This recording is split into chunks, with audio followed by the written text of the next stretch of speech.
All right, March 26th, 2024. It is Tuesday. So we are going to the Wuzi, one of the ancient military texts. We are in the chapter about army discipline, verse 8.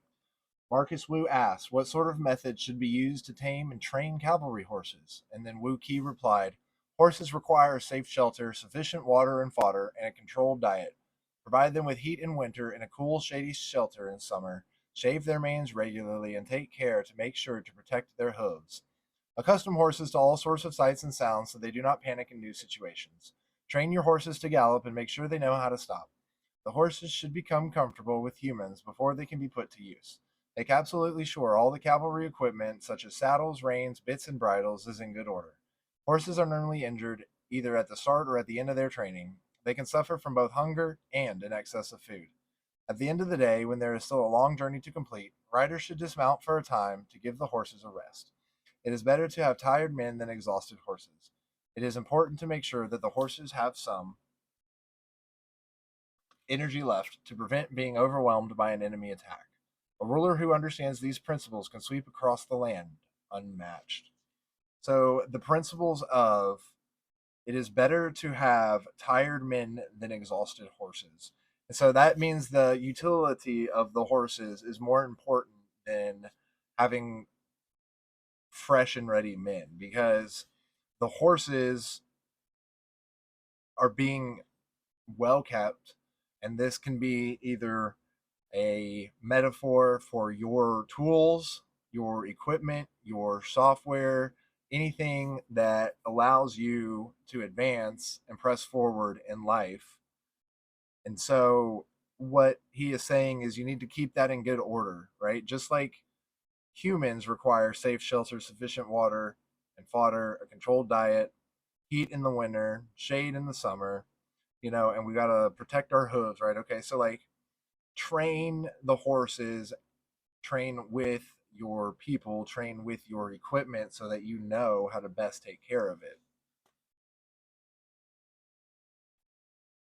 A ruler who understands these principles can sweep across the land unmatched. And so the principles, that is the important thing, is because it's not the horses, it's the principle of taking care of something that provides you use, whether that's your employees, your spouse, whatever provides you with some return, whether it's measurable economically or not.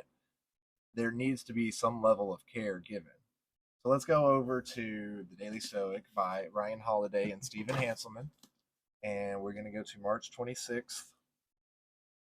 What rules your ruling reason? How does your ruling reason manage itself? For in that is the key to everything. Whatever else remains, be it in the power of your choice or not, is but a corpse and smoke. Marcus Aurelius, Meditations 12.33. The Roman satirist Juvenal is famous for this question: Quis custom diet ipsos custodes? Who watches the watchman? In a way, this is what Marcus is asking himself, and what you might ask yourself throughout the day.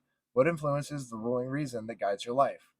This means an exploration of subjects like evolutionary biology, psychology, neurology, and even the subconscious. Because these deeper forces shape even the most disciplined, rational minds, you can be the most patient person in the world. But if science shows we make poor decisions on an empty stomach, what good is all that patience? So don't stop at Stoicism, but explore the force that drive and make Stoicism possible.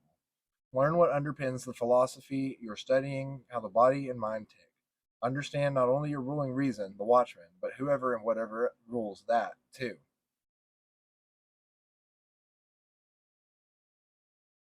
How does your ruling reason manage itself? Right? So, how do you keep yourself in check? Is essentially what I'm getting out of that one. What do you do when you become complacent and you think that you're doing really well? You need to check yourself before you wreck yourself, type of situation. And I don't know if many of us have that inner self reflection of what is my ruling reason being ruled by. Am I letting it be logic or an empty stomach, right? Where science shows that, like, even on an empty stomach, you're going to make bad decisions. So, what good is all that patience? Well, patience could be anything. What good is all that intelligence? What good is all that whatever if you're not going to take care of your body? If you're not going to take care of your mind and your safe space and your horses, right? Like the metaphor of the horses being your body, your people, your employees, your family, your land, your whatever means of production that you have. You've got to keep it well oiled. Another metaphor for taking care of it, whatever that means. So, as dry as it is to read some of these things about the military traditions and the way that they did things, it's again the principle of the matter that we're seeking. And that's what Marcus Aurelius is getting at. It's if you can follow these principles, like the general that knows these principles can be successful in lands far and wide. And Marcus Aurelius is just reminding us that no matter what, we need to make sure that we're checking whatever is governing our reason and we're living by just the principles.